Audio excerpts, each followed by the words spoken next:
Kembali lagi di Pandit FPL bersama saya Scott Ubay dan saya Scott Onai. Salam panah hijau.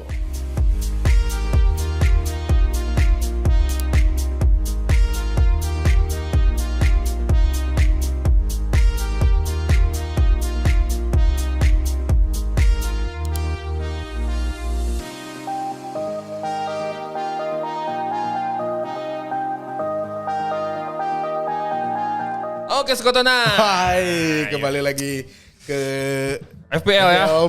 Game week berapa nih? Berapa Scott? nih? Game week 9? 10 ya? Game week 10 nih. Game week 10. Kemarin game week 9 gimana Scott? Wah, game week 9 kayaknya untuk overall manager ada sedikit perbaikan gitu. Terlihat dari rataan poinnya di atas 50 ya. Kemarin tuh 54 average poinnya gitu. Karena ini memang menandakan kayaknya mulai lagi nih para pemain yang sesuai prediksi para manajer mulai mendulang poin ini. Ini kayaknya gara-gara Haaland sih. Haaland kan kemarin kita akhirnya nggak blank setelah 3 kali. Tapi blanknya cuma 1 gol doang, Satu Scott. gol. Aduh, Iya, kan. iya. Lawan Soton, tim promosi cuma cetak 1 gol. Tapi kalau lihat permainan juga agak membingungkan gitu. Secara created chance Haaland tuh banyak banget dan ada momen ketika one on one dengan kiper yang nggak masuk loh. Bener Ini itu makanya. Apakah Haaland udah harus pindah liga gitu? Nah, Haaland sama Pep kayaknya udah pindah liga aja. Iya. Biar giliran tim lain yang juara gitu. Wah, Scott, ya. tapi bukan Arsenal ya? Bukan dong. Arsenal tetap kedua siapapun City pelatihnya, Arsenal tetap kedua. Gimana kemarin poinnya? Sesuai selain Haaland gitu.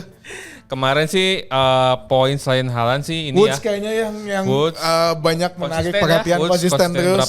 Berapa game week dia selalu return. Terus Saka ternyata main ya kemarin. Saka main dan mencetak gol gitu. Mencetak gol 1 gol gitu dan golnya yang easy sekali gitu. Iya, itu tipikal Saka banget. Tipe Saka banget itu gol-golnya Saka gitu. Iya. Terus apalagi ya kemarin? Ini ya asetnya sebenarnya dari Liverpool sebenarnya salah juga nyekor sih. Dapat 1 gol gitu gara-gara Arsenal ganti ketika si Gabrielnya cedera.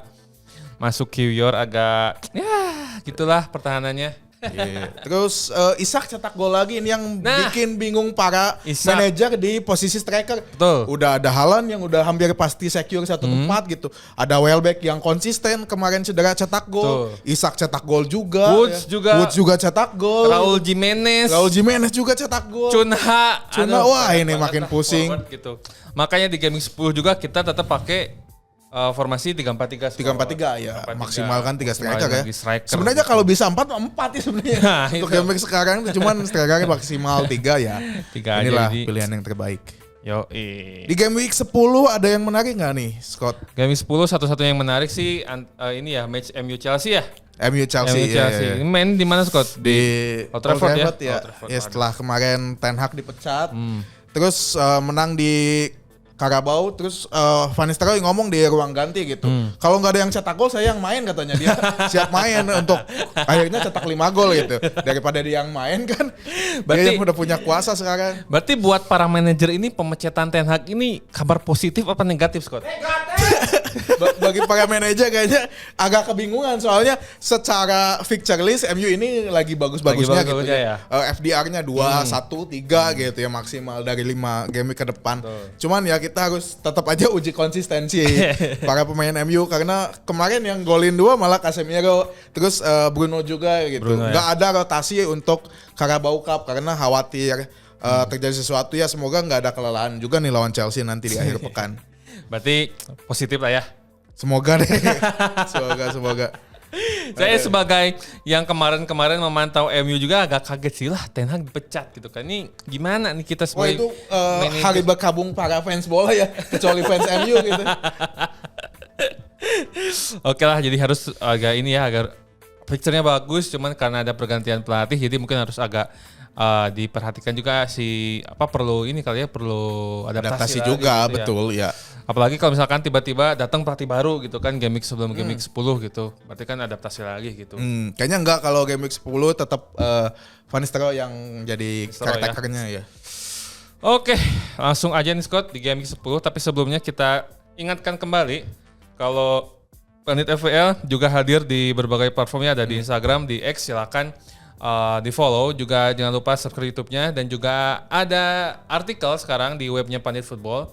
Ada artikel Pandit sharing tentang FPL dari kita memfasilitasi teman-teman manajer komunitas FPL Indonesia untuk bisa tampil gitu kan. Kita coba mewadahi di Pandit sharing. Silakan cek setiap pekan ada artikel di www.panditfootball.com. Oke, menarik nih untuk para manajer yang ketinggalan juga mungkin detik-detik terakhir atau pilihan apa aja yang menjadi hal utama di minggu ini bisa dibaca artikel. Selalu ada rekomendasinya gitu. Betul. Harus pakai premium siapa, wildcard atau enggak dan sebagainya. Iya, penting banget sih.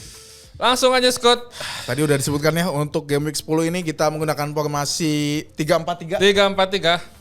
Maksimalkan para penyerang. Langsung aja mungkin Scott Ubay di posisi kiper siapa? Di posisi kiper kita pilih Pickford. Jordan Pickford. Dari Everton. Yes. Harganya 4,8, TSB 10%, lumayan banyak ya TSB-nya.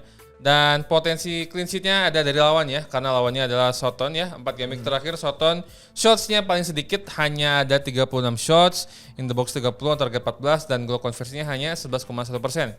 Dan mencetak 4 gol dari 4 game week, nggak terlalu banyak ya. Dan save-nya pun Pickford ini peringkat pertama dari segi save percentage dari semua kiper.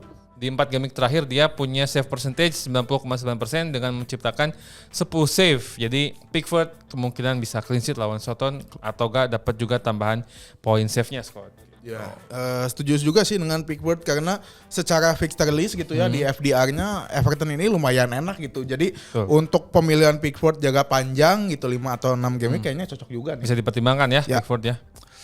Oke, next ke defender Scott, ada siapa? Oke, untuk defender pertama yang paling konsisten dari timnya Manchester City yaitu Gvardiol. Harganya 6,2, TSB-nya naik terus jadi 30,3% sekarang.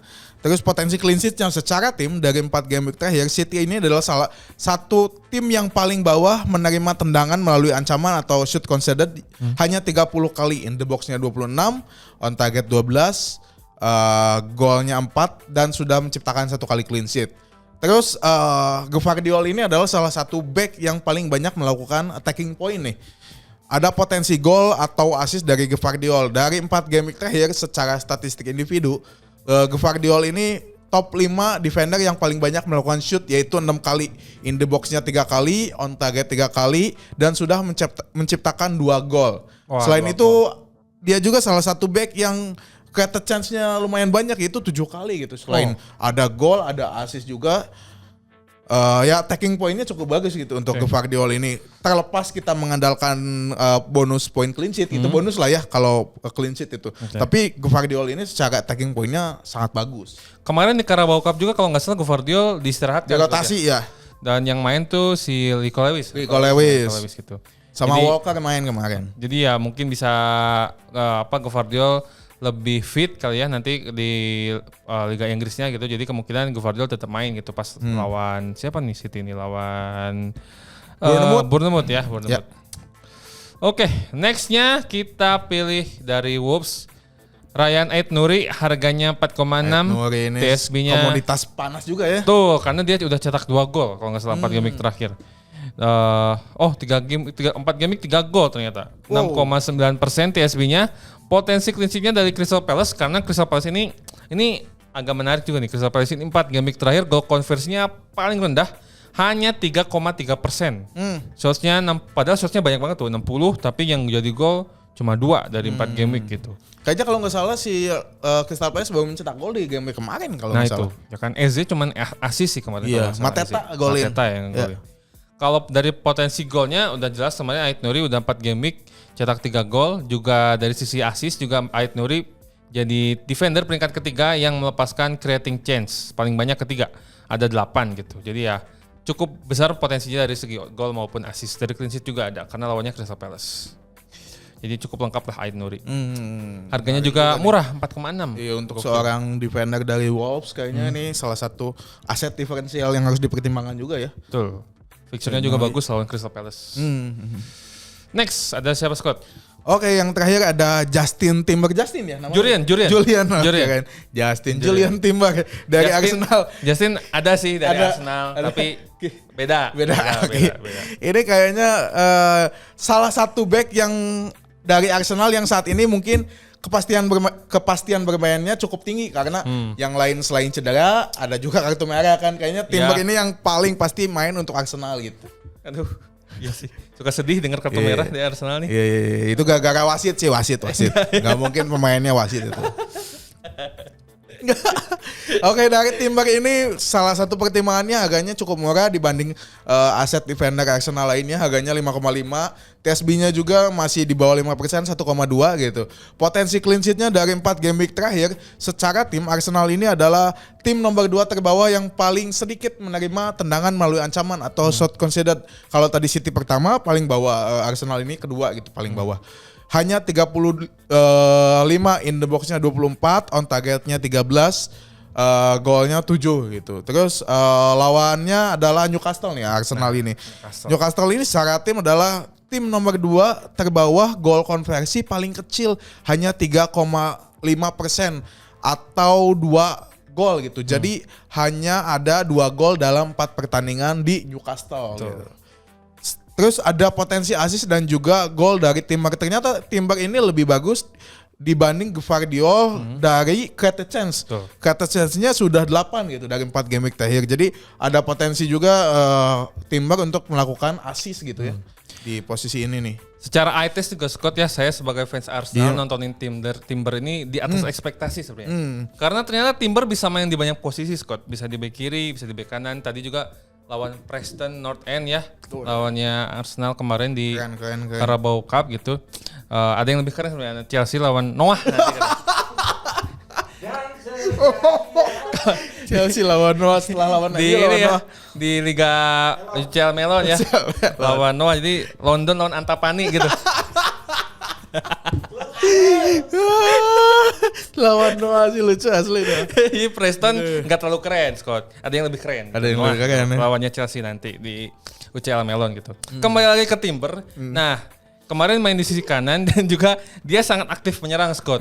Makanya tuh si creating chance-nya banyak dan pas to final third-nya juga pasti besar itu. Dan nanti juga berpasangan sama Bukayo Saka kan kalau di kanan. Jadi potensi nyerangnya juga besar karena misalkan Timber kasih passing ke Saka cetak gol yang assist Timber gitu. Bisa jadi kalau enggak ketika Saka lagi pegang bola Timbernya overlap gitu. Betul. Ya kita berfantasi dulu aja Scott ya. Namanya juga fantasi Premier League ya. Namanya juga fantasi Premier League. Iya. Oke. Masuk ke midfielder Scott. Midfielder siapa nih untuk midfielder pertama? Midfielder pertama kita ambil dari Liverpool. Ada Mohamed Salah. Wah, ini nih. Kemarin yang kembali lagi cetak gol ya. Iya, selalu return terus gitu. Kalau nggak gol assist gitu. Kemarin kita nggak ambil karena lawannya sulit. Ya, Arsenal jadi nggak dipilih. Tapi Salah cetak gol. Cetak gol sih. Tetap ya cetak gol kemarin. Dari Liverpool harganya 12,7. TSB-nya 40,40%. Kayaknya paling tinggi di midfielder ya kalau nggak salah. Paling tinggi di midfielder betul. Potensi golnya nanti Liverpool itu lawan Brighton ya. Dan secara tim Liverpool itu gol konversinya paling tinggi keempat, 15,9%, mencetak 7 gol dari 4 game week. Lalu lawannya Brighton ini justru di 4 game week terakhir Brighton adalah tim ke-6 dengan terancam paling banyak, ada 63 ancaman dalam 4 game week. 8 kebobolan dan clean sheet-nya cuma sekali. Dan di 4 game terakhir Salah itu melepaskan 10 shots dan menciptakan 3 gol. Jadi cukup efektif lah. Iya. 33%. Ya ini salah satu aset premium di midfielder kayaknya yang harus punya. Kalau di forward itu kita ada Haaland, di midfielder kayaknya kalau nggak salah ya Saka atau Palmer salah satu harus punya. Ya betul. Palmer juga sebenarnya kita pengen masukin Palmer Scott. Cuman lawannya ya berat banget itu. Parah berat banget. Yang peringkat 14 kalau nggak salah ya. Iya, lantai 14. Next ada siapa Scott? Oke, yang kedua ini salah satu pemain yang kembali lagi setelah kemarin cedera di 2 game week ya. Ada Bukayo Saka dari Arsenal. Harganya kemarin banyak sekali pemain Saka ini banyak sekali dijual oleh para manajer, tapi harganya nggak turun loh. Tetap di angka 10 gitu. Kayaknya ini udah turun Scott, harusnya 10 lebih. Ya maksudnya dengan jutaan orang mengeluarkan harusnya lebih dari 10 kayaknya, 9 koma lah. Tapi untuk 10 ini masih tetap stabil loh. Dan TSB-nya masih di 23,4%. Lebih banyak dibanding para pemain reguler lainnya gitu. Ini menunjukkan Saka emang salah satu aset yang harus ada gitu. Terus dari potensi golnya secara tim, Arsenal ini adalah top 2 tim yang paling banyak melakukan shoot dari 4 game week terakhir dengan 79 shoot, 57 in the box, on targetnya 26, gol konversinya 11,4 dan sudah menciptakan 9 gol. Lalu dari statistik individu dari 4 game week terakhir, dia adalah top 4 midfielder yang paling banyak melakukan shoot, yaitu 16 kali, 11 kali di in the box, on targetnya 5 dan sudah menciptakan 2 gol gitu. Terus ada potensi assist juga dari Saka. Dari 4 game week terakhir, Saka ini adalah top 1 midfielder yang created chance-nya paling banyak, yaitu 15 dan sudah menciptakan 2 assist. Meskipun dia nggak main sekali, tapi Saka ini secara statistik tetap bagus gitu. Starboy. Untuk midfielder ketiga siapa? Lanjut. Nah ini kayaknya musim ini baru kita pick kali ini, Scott. Kita pilih Jarrod Bowen dari West Ham ya, dengan harga 7,4. TSB-nya sedikit di atas diferensial, cuma 6,10%. Dan nanti West Ham itu, dalam 4 game terakhir cukup menarik nih di West Ham ya secara tim. Shotsnya ke-6 paling banyak, yaitu 65 shots, in the boxnya 47, targetnya 21 dan gol konversinya 12,3%. Lumayan tinggi juga dan menciptakan 8 gol dari 4 game week, jadi rata-ratanya 2 gol per game week ya. Dan nanti lawannya Nottingham Forest. Nah, Nottingham Forest ini 4 game week terakhir jadi peringkat kelima, tim dengan ancaman paling banyak 67. Jadi terancam 67 shots dalam 4 game week dan kebobolan 3 gol dan clean sheet 1 kali itu. Yang clean sheet yang dapat si Sales banyak poin, si Trent Alexander-Arnold juga itu gede tingginya poinnya. Dan 4 game week terakhir Bowen menciptakan 12 shots dan menjadi 2 gol. Dari sisi assist, Bowen juga punya potensi karena di 4 game week terakhir dia jadi midfielder peringkat kelima yang menciptakan peluang ya, creating chance-nya ada 11 gitu. Jadi kan Saka berapa? 15. Kalau Bowen 11. Bowen 11. Betul. Meskipun di game week kemarin sempat gosok voucher juga sih. Di menit akhir. Next, Scott.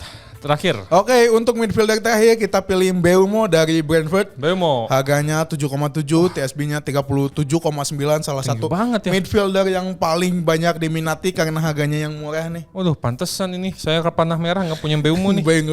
Mbeumo ini terbaik banget.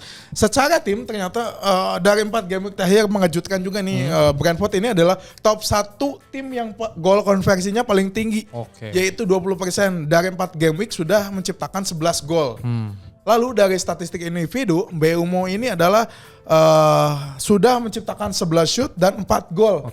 Jadi ada rataan 1 gol per pertandingan untuk Mbeumo di 4 game week terakhir. Selain gol ada juga potensi assist karena Mbeumo ini sudah menciptakan 7 created chance dari 4 game week terakhir kayak gitu. Meskipun ada di midfielder, dia tuh secara taktik bermain di penyerang gitu. Dengan harga 7,7 dan Brentford banyak gol gitu. Kayaknya sulit untuk tidak memilih Mbeumo di game week kali ini gitu. Dan Mbeumo juga jadi penalti taker, Scott ya. Betul. Juga penalti taker juga. Si sobatnya nih si Wisa udah balik lagi. Iya, Wisa balik lagi betul. Jadi kombinasinya udah balik lagi. Benar. Next, Scott, di posisi forward. Pertama Haaland ya. Pastilah enggak usah disebutin kayaknya itu. Agak susah, kayak ragu gitu. Lepasin Haaland tuh selalu ragu gitu. Iya, aneh aja manajer yang nggak pakai Haaland tuh. Ada sih yang melawan kemustahalan. Ada sih banyak kayaknya yang melawan kemustahalan. Cuman TSB-nya 73% kayak kalau sekalinya Haaland return terus kita nggak punya hat-trick sekali aja gitu. Wah, udah. Ripuh kalau di Sunda mah ripuh. Langsung uninstall FPL aja. Jadi kita mulai dari forward yang kedua yaitu si Cunha dari Wolves ya. Ini bahasanya gimana sih? Cunha atau gimana? Nah, itulah pokoknya. Dari Wolves harga 6,5. Nah, ini TSP-nya agak sedikit diferensial ya, 3,7%. Tapi secara attacking Wolves ini lumayan mengejutkan di 4 game terakhir karena dia gol konversinya paling tinggi ketiga dari semua tim, ada 16,7%. Shotsnya 42, in the box 31, target 18 dan mencetak 7 gol dari 4 game week ya. Meskipun sering kalah juga nih Wolves nih, tapi mencetak golnya banyak gitu. Dan secara individu Cunha itu forward peringkat keempat yang paling sering melepaskan tembakan, ada 13. Menciptakan 4 on target dan 2 diantaranya jadi gol. Secara assist juga nih, ini bedanya Cunha karena dia punya potensi gol dan potensi assist. Karena di 4 game week terakhir Cunha itu forward yang paling sering menciptakan peluang. Ada 7 peluang di 4 game week terakhir. Jadi lumayan lengkap gitu. Harganya juga murah 6,5. 6,5 loh. 6,5 murah. Gitu. Jadi ada 2 aset Wolves ya di game week ini yang sangat menggiurkan gitu. Di forward ada Cunnya, di belakang ada Ait Nouri ya. Di defender. Terakhir Scott di yang terakhir ini yang selalu racun juga gitu ya. Ada Raul Jimenez dari Fulham. Harganya 5,7. Lebih murah lagi ya ini. 10,3 karena di awalnya Raul Jimenez 5,5 gitu. Seperti Palmer di musim lalu.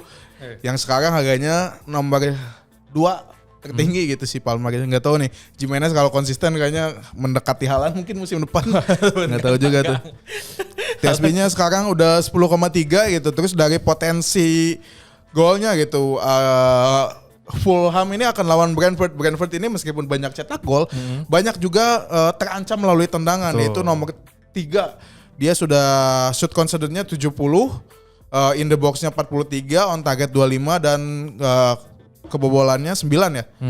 Lalu secara statistik individu dari 4 game week terakhir, Raul Jimenez ini adalah top 3 forward yang paling banyak melakukan shoot, yaitu 16 kali, in the box-nya 13, on target 6 dan sudah menciptakan 2 gol. Lalu ada juga potensi assist karena selain di in the box ternyata dia juga sering membuka ruang. Ketika saya menonton Fulham ini gitu, eye testnya sering turun terus jadi dinding gitu, jadi tembok, memberikan assist kepada teman-temannya. Ini ya, terbukti dari 4 game week terakhir sudah menciptakan 6 created chance atau nomor 4 di posisi forward. Karena teman-temannya juga kayak misalkan Iwobi gitu kan. Iwobi, ada Andreas, Smith Rowe. Oh iya, Smith Rowe. Alumni Arsenal aja lah pokoknya mah. Iwobi dan Smith Rowe, legend tuh. Tapi Iwobi suhunya di Everton dulu Scott. Dibeli mahal tuh sama 40 Everton. Juta ya kalau salah itu. Aneh banget Everton, kenapa dah? Oke, masuk ke aset diferensial Scott.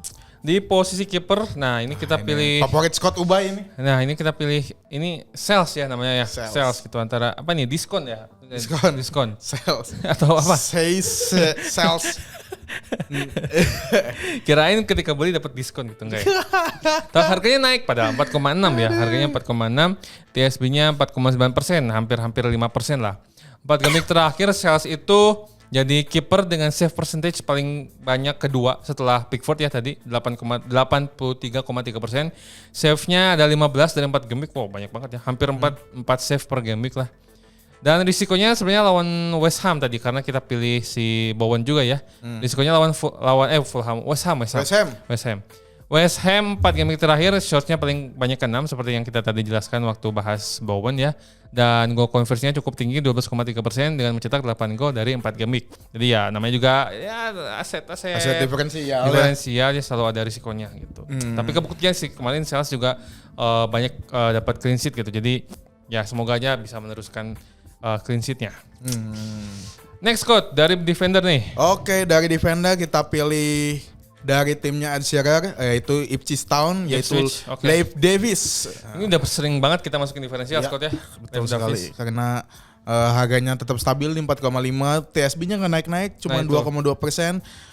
Ini yang mengejutkan ini adalah dari 4 game week terakhir, Leif Davis ini adalah top 1 defender yang created chance-nya sudah 15. Tuh. Dan sudah menciptakan 1 assist gitu. Ya, ini menarik sih karena banget sih. Si Ipswich ini mainnya 3 back Scott gitu.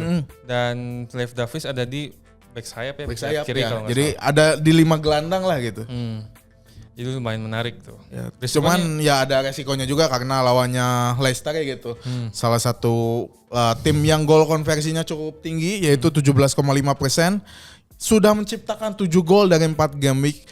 Dan shootnya juga lumayan 40, in the box-nya 27 dan on targetnya 10 gitu. Jadi resiko untuk Leif Davis ini di kebobolan, tapi ada potensi untuk assist-nya atau attacking point-nya yaitu di created chance-nya karena dia sering membantu penyerangan. Betul. Gitu. Leif Davis juga kalau nggak salah jadi dia waktu musim kemarin di Championship jadi defender paling banyak assist-nya. Betul. Banyak assist gitu. Oke, di midfielder ini justru lawannya Leif Davis. Dan namanya agak sulit ya, apa nih? Buonanotte, betul. Dari Leicester, harganya murah banget, 5,1. TSB-nya 2,7%. Dan berlawanan dengan Leif Davis ya, karena Leicester bakal lawan Ipswich. Di 4 game terakhir, seperti yang tadi dijelaskan Scott Tonai, bahwa Leicester adalah top 2 goal conversion, paling banyak kedua ya, 17,5%. Mencetak 7 gol dari 4 game week, on targetnya ada 10. Dan sementara Ipswich itu peringkat ke-7 ya, 4 game week terakhir. Dari 4 game week terakhir dia peringkat ke-7 yang paling banyak penerima ancaman, ada 61, kebobolan 12 kali dan clean sheet-nya 0. Jadi ya memang tadi pemilihan Leif Davis juga lebih mengincar ke point attacking bukan ke clean sheet gitu. Dan 4 game week terakhir Buonanotte itu melepaskan 14 shots menciptakan 2 gol. Lumayan banget. Cuman ya Leicester memang sama aja tim promosi jadi mungkin masih perlu banyak adaptasi meskipun udah masuk ke game week 10 skor. Menarik sih. Buonanotte ini pemain mudanya Brighton terus lagi dipinjemin ke Leicester ini. Nah, pantesan kayak agak asing gitu Scott. Ya. Kayak musim lalu main di Brighton ya, Brighton gitu. Oke. Berarti menarik. Kayaknya musim depan di Brighton bisa bersinar di Buonanotte. Iya. Semoga musim depan enggak terlalu mahal lah. Kemarin si ini tuh ke Gusu karena ada Minteh kalau enggak salah dipinjemin beli Brighton. Brighton beli Minteh ya? Iya, beli Minteh. Oke. Terakhir Scott di forward. Di forward kita pilih saudaranya Liam Gallagher yaitu Liam Delap dari Ipswich Town. Harganya 5,7. TSB-nya ternyata tinggi juga ini untuk seorang forward yang diferensial. 5,7%, harganya mungkin karena murah dan jaminan mainnya cukup tinggi gitu. Ini Delap ini lawan Leicester. Jadi kita pilih 2 Ipswich Town dan 1 Leicester ya yang berlawanan. Gitu. Dari 4 game week salah satu tim nomor 1 paling banyak menerima ancaman melalui tendangan shot conceded yaitu 88 kali, in the box-nya 68, goal conceded-nya 9 dan baru menciptakan 1 clean sheet. Lalu secara statistik individu dari 4 game week terakhir Delap ini adalah top 6 forward yang paling banyak melakukan shoot yaitu 10 kali, in the box-nya 9, on target 6 dan sudah menciptakan 4 gol. Gila sih ini Delap.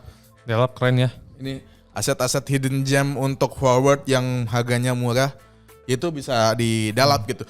Bayangkan 10 shoot, 9 in the box. Jadi dia sangat klinikal banget ketika ada di in the box gitu di dalam kotak penalti. Cuman ya karena ini pemain diferensial ada resikonya juga gitu. Ipswich Town ini kan lawan Leicester gitu. Leicester ini cukup bagus juga, golnya banyak, jadi kemungkinan akan terancam juga. Terus Ipswich Town ini salah satu tim yang paling sedikit melakukan shoot gitu. Betul.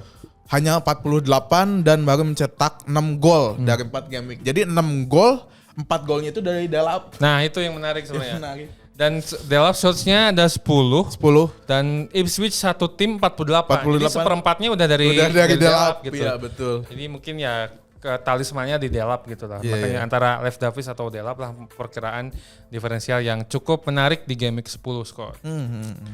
Terakhir nih. Kapten ya. Udah pasti Rashford. Kapten Rashford. Rashford is back. Kapten Rashford ya? Iya. Gokil. Saya sih Kapten Sancho saya. Sancho gak boleh main. Gak boleh main Sancho. Sancho gak boleh main.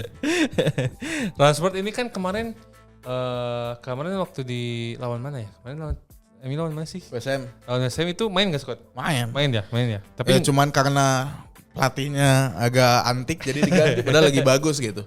Rashford ini udah potensi cetak gol malah diganti. Oh iya. Soalnya pertandingan sebelumnya dia cetak gol itu. Terus kemarin main di Carabao walaupun gak gol gak assist tapi dia banyak banget shoot on targetnya gitu. Rashford sama Garnacho mending mana Scott? Rashford lah. Gokil. Garnacho ini pemain terlalu muda. Jadi terlalu banyak di force udah kelelahan kakinya tuh. Udah capek. Kalau Rashford itu emang stabil lah meskipun sekarang kita lihat nanti lah Rashford. Saya yakin akan kembali lagi ke perform sebelumnya. Gokil. Dimulai di minggu ini. Minggu depan ya. Spesialisi protes mulu nih. Sekarang tuh siapa kapten nih selain Haaland? Tadi mau Sancho gak bisa ya? Gak bisa ya? Selain gak boleh main gak akan cetak gol juga lah. Susah lawannya. Siapa tahu mau balas dendam gitu Scott ke mantan timnya gitu kan. Dendamnya ke pelatih itu bukan ke tim. Pelatihnya udah gak ada ngapain balas dendam. Kebayang tuh Sancho nyetak gol terus selebrasi gitu. Kayak ini ada Bayor ke Arsenal ya, itu. Itu Van Persie gitu banyak banget lah yang ke Arsenal tuh. Kalau saya selain Haaland Bowen. Jangan. Saka lawan Newcastle. Yakin Saka nih early match soalnya nih. Gak apa-apa dia melawan Gandhi. Karena Gandhi bilang Gandhi. Aduh Aku tuh selalu pengen ketawa kalau ada meme itu di Twitter itu. Don't believe too early kick off ya kalau nggak salah ya. Mahatma Gandhi. Saatnya Saka lawan Gandhi nih. Saya sih tim Saka ya. Let's go. Lawan Mahatma Gandhi. Oke. Berarti tapi Rashford ini serius, Scott? Enggak lah, salah dong, salah. Itu mah hanya segi subjektivitas saja. Kalau objektif salah. Diferensial banget itu ya, kapten diferensial banget. Tapi kalau beneran kejadian Rashford hat-trick sih epic sih. Langsung minggu depan kita bikin kuis hadiah dari Hooligan. Oke Scott, semuanya udah kita bahas ya. Semoga di Game 10 ini kita dapat panah hijau. Ya. Buat kalian juga yang sudah menonton, silakan untuk bisa memilih sebagai referensi. Karena kembali lagi kami ingatkan bahwa pemilihan aset-aset di Scott Pick ini tidak memperhatikan harga. Jadi murni memperhatikan potensinya aja. Jadi jangan ditelan semuanya gitu. Sesuaikan dengan kondisi tim masing-masing. Betul, kondisi tim masing-masing dan juga free transfer yang dimiliki. Betul gitu. Oke Scott, terima kasih buat semua yang sudah menonton. Saya Scott Ubay. Saya Scott Orais. Salam panah hijau.